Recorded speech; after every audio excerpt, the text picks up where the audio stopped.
Good morning and happy Thanksgiving, Quad Cities. We are in the kitchen along with so many of you on this Thanksgiving Day. Many people cooking up a storm.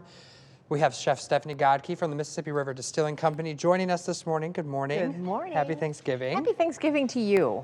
You know, a lot of people are going to, of course, be making turkeys today, and it can be a daunting task. I've not done it myself yet because I'm too afraid of doing one thing, and that's overcooking it. It happens to the best of them, but it won't happen if you run out, and I'm sure there's stores that are open today. Yes. Just go get yourself a meat thermometer. Yes. If you're relying on that little plastic thing in the breast of a turkey from the store, you're gonna overcook that turkey. Ooh, okay. It's taking the temperature in the wrong place, and it's sometimes not even coming up at all. Sometimes it's jammed and you just keep waiting for it and you've overcooked your turkey. Yeah. But if you put a meat thermometer in the thigh, you want 165. You don't need it to be 168, you don't need it to be 170, you need it to be 165. And take it out, keep it covered with foil. It's gonna come up a little bit, but you're not gonna overcook it. Good. But what do we do if we do overcook it? Because there's nothing worse, in my opinion, than really dry meat. That is the truth. So what I do is I save the juice around the turkey. I pull it off, put it in a saucepan, and then I thin it so that it's got none of the herbs and stuff. I use like full stems of like sage or thyme in there, and I get that stuff out. Then I add a tiny bit of citrus or white wine. This is a Pinot Grigio, which has a little bit of a lemony flavor. And then you take the turkey meat, put it on the platter that you're gonna serve it in, and you're gonna do this. You're gonna give it a bath in the broth that it was cooked in, because don't take the fat out of it. A lot of people make that mistake. The fat is going to be perceived by your tongue as slippery and moist. Okay. It'll be. So you're kind of tricking. You're not making the meat moist because it's overcooked. Yeah. But I'm adding moisture back to it. Yeah. Okay. So and then the moisture you want to, before you do that, you want to make sure that you've sampled it to make sure it tastes good. That it's if it's a little bit too salty, add more broth. Okay. But you don't. If you put gravy on it, which a lot of people think, oh, I'll just cover it in gravy. A lot of people won't eat that because they don't want to eat gravy. So this is going to be completely transparent. It's clear. It's going to be flavorful. And if you've brined your turkey, which I would always recommend that you brine. Now, this morning, it's really too late to get started. Yeah. But if you brined your turkey and you go to 165, you're going to have perfect turkey. Okay. Absolutely perfect. Okay, so let's say next day, you still have that dry turkey left over, and probably a lot of it was really dry and you didn't do this. Okay, so we're gonna take some butter in a pan, and we're gonna take a little bit of flour, and we're gonna turn this on, and we're gonna whisk that flour in, and this is gonna make a very lovely lemon caper sauce. So it's gonna be basically turkey picante, and we're gonna do that with lemon juice. Here's my little squeezy deal. We're gonna, stuff. Yep. Yeah. We're gonna put some, oh, and doesn't that smell good? Yum. It does. Yeah.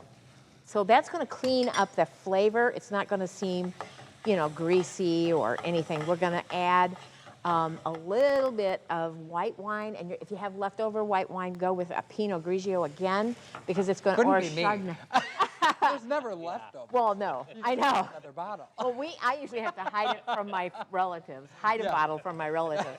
So, okay, so you're gonna make this lovely sauce, and it's gonna be, you're gonna wait until it's all cooked and smooth, and keep thinning it until it's just the consistency you want. Then dump the turkey in there. Okay. And then it's turkey piccata. And it sounds so fancy. It does. Tell your guests, hey, we're going to have turkey piccata for breakfast. Well, or brunch. if you told them I'm making turkey piccata, and they knew that that you were not that kind of cook, they're going to be amazed. Yeah. Otherwise, if they know what it is, they're going to go, oh, that's not hard. I can do that.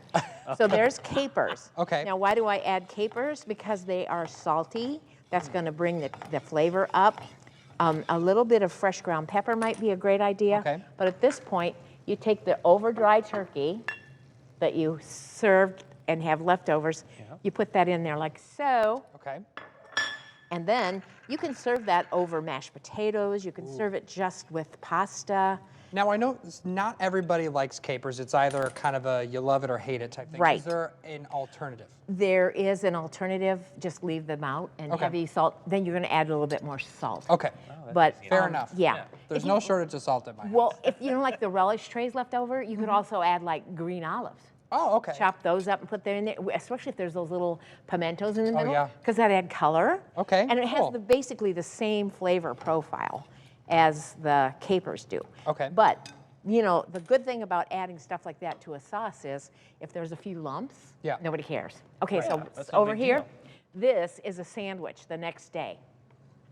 Okay? You take your leftover stuffing, you put it in the waffle iron, or you can just put it in a skillet, Waffle iron. squash it down, and the sauce you're going to put on it is super easy, and it's my secret, so don't tell anybody, okay? All right, this It'll is be a our huge secret. secret. Horseradish and your leftover cranberry sauce. Okay, so you stir that into the cranberry sauce, and it's tangy, and people think, wow, that is different, and it changes up the flavor profile. So like Saturday, when you're really done with turkey and the flavoring is all the same for days, this is gonna change it up. Then I take the sandwich, put some of this on there. It's the cranberry sauce with the horseradish. If you have leftover, like cooked carrots or something, put that on, put the lid on it, sandwich. So it's a stuffing sandwich with turkey and cranberry sauce. I never would have thought to put stuffing No. in a waffle iron. You know what? Mashed potatoes will not work. I can prove that. But I will tell you what works is hash browns. If you happen to have hash browns, works. Oh, yeah. And it makes a crispy sandwich so that you can like bite into it. It's crisp and then the center is really good. This is a wonderful little leftover for the next day. Or like Wednesday, when you're the following day before, okay, you're like, okay, I can't stand one more thing. I don't want to look at another piece of No. turkey. No, done. so we're gonna shred it up. We're gonna Okay. put it in the leftover stock or leftover gravy from the Okay. day. You're gonna thin that out so that it's thin enough to boil, and you're gonna take a can of, right there, grab those biscuits. Okay. Now, Do you want me to open 'em? this is another secret. You don't tell anybody we're using store biscuits. Okay. Yeah, you can open those tell if you anybody. want. What we're gonna do is we're going to get this stock boiling, and then we're going, see what they always do that Scare me scares you every to death. I feel like Okay. I've been shot. This is why I don't use them very often. Oh, Gets the adrenaline going. Yes. Oh, wow. There will be no naps after Yeah. eating this meal. Oh. Okay, so we're going to take a knife and we're going to cut these biscuits into chunks like a quarter of a biscuit. Okay. And this is boiling stock, and you drop them in a few at a time, boiling stock, and it thickens the stock because of the flour in them, and they bubble up and get really big. And then the next thing you're going to do is you're going to put in some shredded leftover turkey, some herbs. I like to add a little bit of herbs to change it up a little bit. There's some chives in there, a little bit of bay leaf. Yeah. And then you serve that up as a chicken and dumplings, turkey and dumplings. That sounds It so looks good. It's, Oh my God. It's usually very well Andrew, received. try that. In fact, well, yeah, you can. Well, it's not.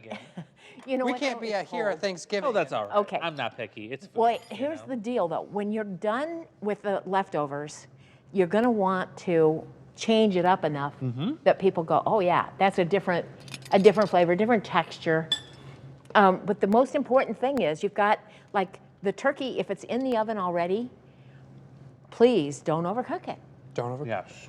We need to make sure that you've got a turkey that's edible, or all of Yes. these other things aren't going to be as good as they could be. Yes, and it really boils down to having A meat thermometer. And they're cheap to buy They're cheap to online. buy. And honestly, like you said, there's some stores that will be open at least limited hours today. You can Right. run out and grab one. Make sure that you're keeping everybody safe. You don't want to send anybody to the hospital. No, the important thing about the whole Thanksgiving dinner is the togetherness and the gratitude that we have. That we're all here. We're Yes. all well enough to sit up and feed ourselves. So Amen. that's the good news. We need to not worry so much about the details, but if you're worried about the details, email me. If you're worried about the details, yes, you can email Email Steph. me. But we can also help you maybe care a little bit less with a special Thanksgiving cocktail Yes. right after this. We've found that if the cocktails are good, the food doesn't really matter. That's right. We'll be right back.